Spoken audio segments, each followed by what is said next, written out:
que a empresa estivesse faturando mais ou menos 5 milhões de dólares no preço consumidor final. Tudo que eu for falar aqui, preço consumidor final, vocês tiram em 30% para saber qual é a receita bruta e tiram mais uns 25% para saber qual é a receita líquida. Então, é menos da metade, na verdade, o que sobrava para a empresa. Então, veja que coisa interessante. 2 pessoas, nesse momento 3, se dedicaram a montar uma empresa e depois de 10 anos tinham receita anual, né? Depois de 10 anos de trabalho duro, tinham receita anual, depois de líquida, eu vou dizer de 2,5 milhões para arredondar, de dólares, 5 milhões de reais. Ou seja, foi muita convicção para insistir no caminho. Não foi uma coisa que caiu no colo, não. Foi uma coisa assim de trabalhar e descobrir caminhos, porque eu imagino que foi muito duro esse início de vida, né? E, bom, e remuneração pessoal, essas coisas todas, vidas familiares, todas essas coisas foram sofrendo um pouco em função da dedicação desse povo, Yara, Jean e Luiz, para essa fase da empresa. Bom, em 1900 e final dos anos 70, começo dos anos 80, tem uma grande modificação na história da empresa, e essa modificação vem por relações pessoais, né? Então, eu vou fazer um pequeno desvio aqui. É o momento onde o Guilherme, meu sócio, entrou na empresa, e eu também acabei entrando na empresa logo alguns anos depois. Nós dois jogávamos bola juntos, então começou assim. O Guilherme foi trabalhar numa empresa pública, me convidou para trabalhar com ele nessa empresa pública, porque ele achava que eu era um bom back. Quer dizer, não sei, ele achava que eu era vigoroso como back. Eu era um péssimo jogador de futebol, mas enfim. Mas ele falou, mas acho que tem um jeito legal. Então, tem vontade de fazer as coisas. Então, foi assim que ele me trouxe para trabalhar com ele numa empresa pública. E nós fizemos, acho que, uma boa parceria ali, um bom trabalho, honesto, ético, numa empresa que não tinha pé nem cabeça naquele momento, que era a FEPASA, Ferrovias Paulistas S.A., que era uma coisa muito difícil de entender. Até hoje eu não entendo como funcionava uma empresa que a receita era menor do que a folha de pagamentos, né? Então, era uma coisa assim muito difícil de entender para um engenheiro como eu, que tinha aprendido a fazer algumas contas. Eu falei, essa conta não fecha, isso daí não vai dar certo. Bom, quando 1 ano e meio, 2 anos depois que eu entrei, ele já estava lá mais tempo, houve uma troca de governo que precisava de alguns cargos, e nós fomos mandados embora. E também eu acho que foi uma coisa que a gente agradece bastante, porque foi isso que possibilitou também uma mudança nos nossos planos de vida. Tentamos procurar emprego, eu me empreguei numa empresa multinacional, e o Guilherme foi me mandar currículo, né, no escritório do Jean, que era com o cunhado dele, né, Jean, fundador da Natura. E ele falou, puxa, esse negócio aqui é interessante, mas por que vocês só estão distribuindo em São Paulo esses cosméticos? Vamos tentar distribuir em outro lugar. Fez um estudo lá, algumas contas, e aí começou a sofisticar o nível de gestão da empresa, né? Aí a gente já fazia algumas contas, né? E, de fato, ele vendeu também meio terreno lá que ele tinha, não sei, na Granja Viana, não sei aonde, e cortou a assistência médica da família e botou todo o dinheiro, na verdade, para abrir uma distribuidora, acho que em Santa Catarina, né? E assim também começou um outro momento empreendedor numa empresa chamada Meridiana, que ia distribuir os produtos da Natura fora do estado de São Paulo, porque aqui já tinha a empresa da Yara Proestética.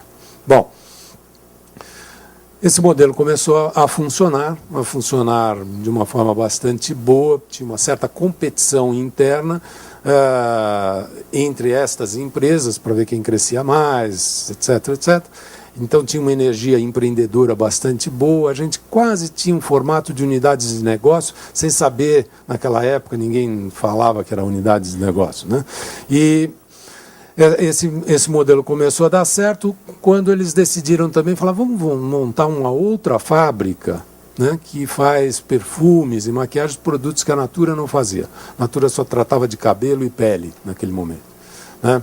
E o Luiz tinha uma certa restrição, ele achava que maquiagem não combinava com o nome Natura e tal, que ele tinha toda a razão. Nós montamos uma empresa, então, de maquiagem. O Guilherme me convidou para ir tocar essa empresa, porque, afinal de contas, precisava de um engenheiro no grupo, né? Ninguém era engenheiro, então precisava começar a sofisticar o grupo. Então, como eu tinha tido essa experiência com ele, anterior, ele falou, quer trabalhar comigo? Eu falei, estou empregado numa multinacional aqui, já tenho aí um cargo legal,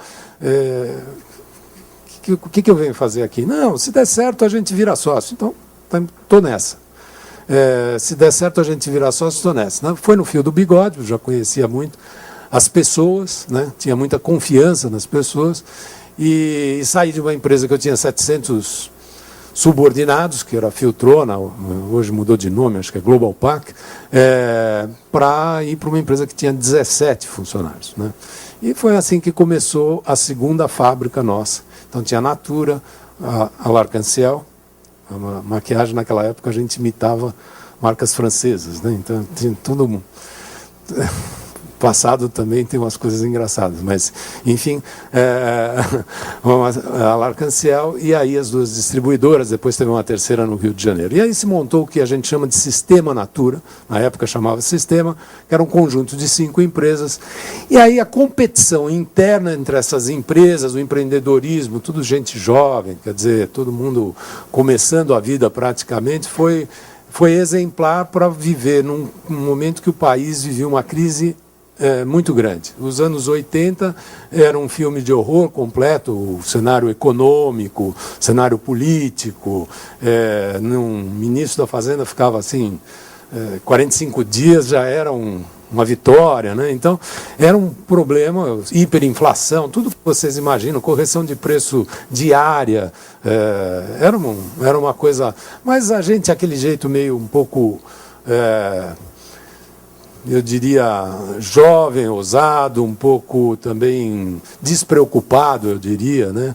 Um pouco transgressor, né? Aproveitamos um pouco o que estava acontecendo naquele momento, a libertação da mulher, a mulher querendo ir para o mercado de trabalho, a mudança de hábitos de consumo, o Brasil também recebendo um pouco mais de informações de fora, e foi com isso que a gente navegou numa onda onde as grandes empresas, naquele momento, multinacionais, importantes, etc., estavam completamente apavoradas com o país e não investiam aqui, e acho que talvez essa também foi a nossa sorte, né?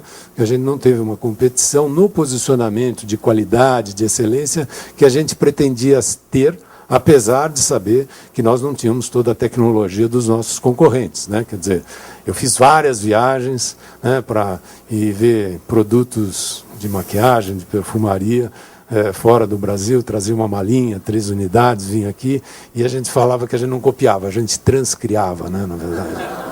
Mas, enfim, assim, a gente usava todos os recursos possíveis, mas foi um grupo que começou a se acostumar a decidir pelo consenso, porque eram 5 empresas, 2 fábricas e 3 distribuidoras, então não tinha que combinar o jogo, tinha que ouvir a opinião do outro, não tinha a figura de um único dono que tivesse todas as ações. Eram participações, inclusive, diferentes, né, entre essas empresas. Então, criou um modelo de gestão, eu diria, atípico, porque era um modelo de obter consenso a cada momento.